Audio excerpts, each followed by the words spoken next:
মার্কিন সরকার ২০২৫ থেকে ২০২৮ সালে জন্ম নেওয়া শিশুদের জন্য চালু করছে ট্রাম্প অ্যাকাউন্টস। প্রতিটি অ্যাকাউন্টে সরকার দেবে $১,০০০ সিড মানি। বড় ব্যাংকগুলো যেমন জেপি মর্গান ও ব্যাংক অফ আমেরিকা সরকারি অবদান মিলিয়ে অতিরিক্ত অর্থ যোগ করবে।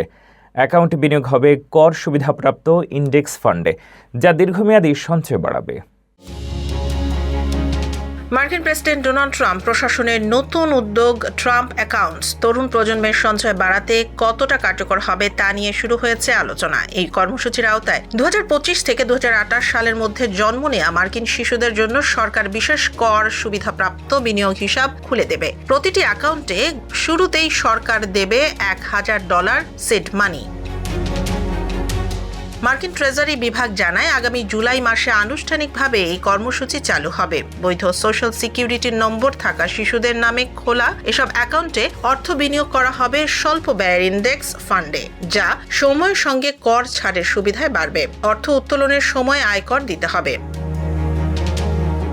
ইতোমধ্যে ৫ লাখের বেশি পরিবার এই কর্মসূচিতে নাম লিখিয়েছে। JP Morgan Chase, bank of আমেরিকার মতো বড় নিয়োগকর্তারা সরকারের জমা টাকার সঙ্গে মিলিয়ে অতিরিক্ত অর্থ দেওয়ার আগ্রহ দেখিয়েছে, যা সঞ্চয়ের পরিমাণ আরও বাড়াতে পারে।